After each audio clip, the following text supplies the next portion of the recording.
Investir après 45 ans, est-ce que c'est vraiment trop tard? Ça, c'est une croyance qui repose sur deux présupposés. En fait, le premier présupposé, c'est le fait que la bourse est fait pour les jeunes, c'est-à-dire ceux qui ont moins de 30 ans, ceux qui ont le temps de laisser les intérêts composés jouer en leur faveur. Et le deuxième présupposé, c'est pour ceux qui ont déjà du capital, ceux qui sont un petit peu riches. Pareil, hein, c'est tout simplement pour avoir de quoi faire jouer les intérêts composés. Et donc, typiquement, en fait, si vous avez 45 ans et pas de capital de départ, oubliez la bourse, c'est pas pour vous. Mais cette croyance limitante, en fait, elle peut s'expliquer à cause des réseaux sociaux et des médias notamment. Pour une principale raison, parce que les réseaux et les médias veulent faire des vues, et pour faire des vues, il y a deux sentiments très puissants à faire générer chez les lecteurs ou les viewers. Ce sont tout simplement vendre du rêve et vendre de la peur. Alors vendre du rêve en vous faisant croire qu'on va devenir riche avec la bourse. Donc si vous commencez très tôt, par exemple à 20 ans, à investir pendant 45 ans, que vous investissez par exemple 300 € par mois, vous allez devenir millionnaire. Et ça en théorie c'est vrai, hein, ça fonctionne. Si on prend les données du passé et qu'on fait les backtests, effectivement vous allez devenir millionnaire malgré l'inflation. Mais bon après ça reste de la théorie, il faut quand même tenir les 45 ans, la discipline, l'endurance, etc. Donc entre la théorie et la pratique, il y a quand même un monde.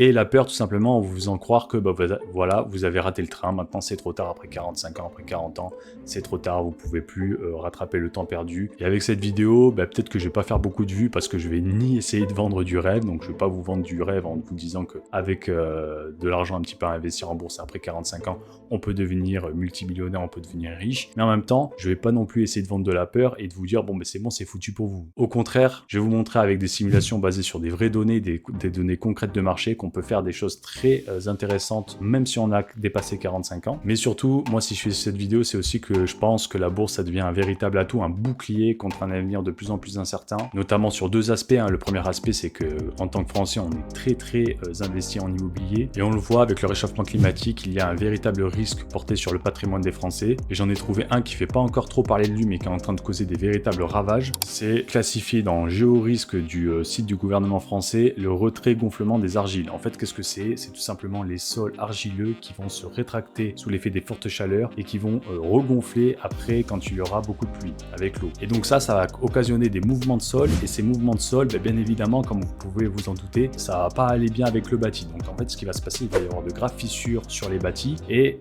en fait, avec ces fissures, il peut y avoir des risques d'effondrement. Et puis, il y a un autre petit risque aussi à venir, qui n'est pas encore certifié, mais c'est tout simplement la fin des taux fixes. En fait, comme vous le savez, en France, on est une exception dans le monde. C'est-à-dire qu'on peut faire des prêts à taux fixe pour l'immobilier, s'engager sur 20 ans à rembourser un prêt avec un taux fixe. Et ça, c'est une exception à la française qui pourrait disparaître à l'horizon de 2030. Ici, on nous dit 2032, tout simplement parce que l'UE veut homogénéiser le cas français avec les autres pays, aligner le cas français avec les autres pays. Et donc ça, pourquoi c'est une menace? Tout simplement parce que si demain, les prêts ne sont plus à taux fixe, tout simplement, la demande sera moins finançable. Effectivement, les banques vont prendre davantage de mesures de précaution et ne vont plus prêter aussi facilement que quand il y avait des taux fixes. Et enfin, le deuxième aspect, c'est tout simplement les retraites. Comme vous le savez, les retraites sont de plus en plus menacées en France. Alors bien évidemment, on parle de repousser l'âge de départ à la retraite, mais je pense moi qu'il va y avoir davantage de mesures sur les montants en eux-mêmes. Alors comme j'ai dit au début de cette vidéo, le but de cette vidéo c'est absolument pas de vendre de la peur, je pense toujours qu'il y aura de la retraite. Vous avez cotisé, c'est normal que vous touchiez une retraite après, mais tout simplement c'est là que le gouvernement a des marges de manœuvre un petit peu, j'ai envie de dire $1, même si maintenant après Covid tout le monde voit un petit peu ce que c'est l'inflation. C'est tout simplement que si on gèle les retraites et qu'on fait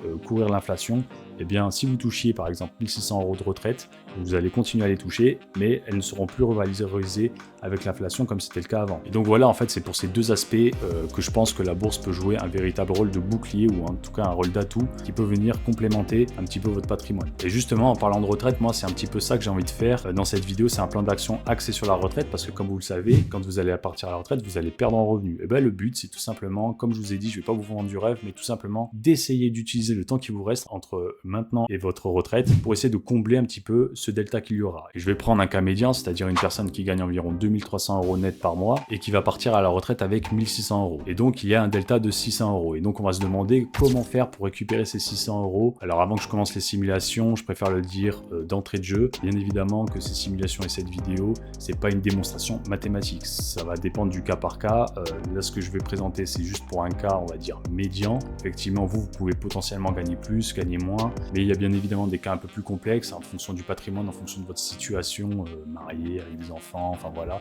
Et là, c'est plus à aller voir un conseiller en gestion de patrimoine. Moi, je ne suis pas conseiller en gestion de patrimoine. Donc, comme je vous ai dit, on va prendre quelqu'un qui gagne 2300 € par mois net et qui va donc partir à la retraite avec environ 1600 € par mois. Là encore, ça dépend si on est fonctionnaire, si on est salarié du privé. Et donc, il va perdre 600 € de pouvoir d'achat. Comment on fait pour récupérer ces 600 € de pouvoir d'achat? En fait, il y a une règle simple en investissement, c'est la règle des 4%. Et la règle des 4%, elle consiste à dire qu'une fois qu'on a un patrimoine construit en bourse, on peut retirer 4% de cette somme par an jusqu'à même la fin de nos jours. Donc, du coup. Et donc, la question qu'on va se poser, c'est tout simplement quel patrimoine avoir pour que quand on retire 4% de ce patrimoine et divisé par 12, ça nous donne bien les 600 € attendus. Et bon, donc pour ça, le calcul, c'est tout simple, c'est 600 € x 12 fois 25. Comme ça, quand on prend 4%, ça nous donne bien les 600 €. Et quand on divise par 12, ça nous donne bien les 600 €. Et donc, 600 € x 12 x 25, ça nous donne 180 000 €. Donc ça, c'est le patrimoine cible à avoir si on veut essayer de retirer 600 € par mois à notre retraite pour combler le déficit. Et donc maintenant, tout naturellement, la question, c'est comment on fait pour avoir ce patrimoine de 180 000 €. Et c'est là que je vais faire les simulations. Donc voilà, j'ai tout simplement pris les 20 dernières années, donc de 2006 à 2026, et je suis bien arrivé à 180 000 € ici. Quel montant ça représente par mois? C'est pas compliqué, c'est 150 € par mois. Donc voilà, si vous avez 45 ans et que vous voulez partir à la retraite dans 20 ans, si vous investissez 150 € par mois, normalement vous aurez 180 000 € dans 20 ans. Donc déjà là, on arrive sur un plan d'action qui nous semble un petit peu plus faisable. Ce sont quand même des sommes réalisables, je pense, en tout cas pour quelqu'un qui gagne 2300 € par mois, de mettre 150 € par mois pendant 20 ans pour préparer ce delta avec la retraite. Comme je vous ai dit en début de cette vidéo, l'idée c'est pas d'être riche, l'idée c'est de compenser un petit peu ce delta qu'il y aura avec la retraite, notamment avec une retraite qui est de plus en plus menacée. Mais même si je vous ai dit que mes simulations ne seront pas à prendre au pied de la lettre et qu'elles sont forcément approximatives, il y a quand même deux grandes limites à ce que je vous ai montré là et que vous pouvez m'offusquer. C'est que tout simplement, la première limite, c'est OK, mais si moi je commence à investir 150 € par mois et qu'il y a une crise 5 ans avant que je parte à la retraite, ton raisonnement ne tient plus du tout. Là après je perds 50% et mes 600 € par mois, ce sera pour demain, quoi. Ce sera pour plus tard, ce sera pour un autre monde même. Et ça c'est vrai, tout à fait, effectivement. Là on a pris une période qui était quand même assez faste, même si on peut voir qu'on a pris la crise de 2008, on a aussi pris le Covid, etc. Mais bon, effectivement, ça n'empêche pas, personne ne connaît le futur et on peut très bien se prendre une grave crise 5 années avant de partir à la retraite. Et là, tout ne s'effondre pas, c'est aussi ça mon point, c'est de se dire effectivement, même si ça s'effondre, vous aurez quand même gagné de l'argent. Tout simplement parce que même si ça s'effondre de 50%, vous avez investi un total de 36 000 €, vous avez gagné 180 000 €, même si ça s'était effondré de 50%, vous auriez fait au moins, allez, x2, x3 quoi. Donc c'est quand même pas perdu, il y a quand même du bon.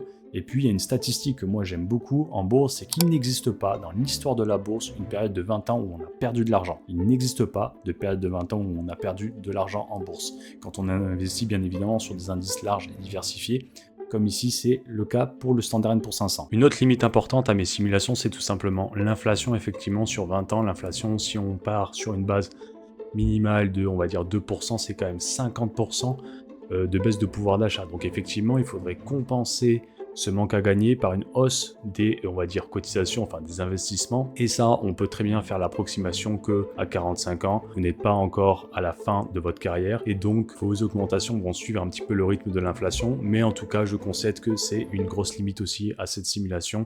Il faut en prendre conscience, donc potentiellement essayer aussi de changer de job. Malheureusement, dans le monde du travail, je ne sais pas si vous êtes d'accord avec moi, mais la fidélité ne paie pas et donc on prend souvent plus d'augmentation en changeant de job qu'en restant dans son entreprise. Enfin bon, ça c'est beaucoup plus facile à faire quand on a 25 ans que quand on a 45 ans, je le conseille. Mais revenons à ce problème de, effectivement, s'il y a un crack dans les 5 dernières années, alors comment on fait ça? Moi, ce que je propose, c'est pas magique, forcément, on n'est pas dans le monde des bisounours, mais c'est d'essayer de viser ce patrimoine-là, les 180 000 € 5 ans avant, donc c'est-à-dire ici en 2021. Si on veut donc doubler cette somme-là en 2021, 5 ans avant 2026, il faut tout simplement doubler les montants, c'est ce que je vais faire là, donc passer à 300 €, et là en 2021 on arrive bien aux 180 000 €. Et là vous allez me dire ouais mais t'es bien mignon, là ça commence à faire une somme pour moi, j'ai potentiellement pas forcément tout cet argent à mettre en place, j'ai 2 enfants, ils vont être aux études, etc. Effectivement, il va falloir quand même faire un effort d'épargne, mais encore une fois, hein, c'est pas on ou off, hein, c'est pas ça marche ou ça marche pas. Même si vous ne pouvez pas mettre ce montant-là, et imaginons que vous pouvez aller que jusqu'à 200 € par mois, vous aurez quand même un capital qui viendra compenser une partie du manque à gagner à la retraite. Donc c'est toujours ça de prix, c'est quand même une barrière, une protection, un bouclier, comme je dis, vers un avenir incertain. Donc là, je donne des chiffres, un petit peu des boussoles vers un cas médian. Si effectivement vous gagnez 2 fois plus, vous multipliez par 2 les montants que je fais. Si vous gagnez 30% de moins, vous multipliez par 0,7 les montants que je viens de vous montrer, vous enlevez 30%. Et si malgré tout, ça ne correspond toujours pas à votre budget, si vous ne pouvez pas vous permettre de mettre ces montants-là, vous vous adaptez bien évidemment à votre situation. Après, bon, c'est pas l'objet de cette vidéo, mais il y a des économies à faire sur ces dépenses. Bien évidemment, ça demande des efforts, hein. C'est pas facile, notamment de tenir 20 ans à faire un DCA sur un ETF, même si ça peut être totalement automatisé, ce qu'on va voir dans la dernière partie de cette vidéo. Et moi, je sais de quoi je parle, ça fait un peu plus de 2 ans que j'investis en DCA et je peux vous dire que c'est pas forcément facile d'à chaque fois sortir de l'argent, mais pour ça, j'ai une technique que je vais vous partager juste après pour pouvoir tenir dans le temps.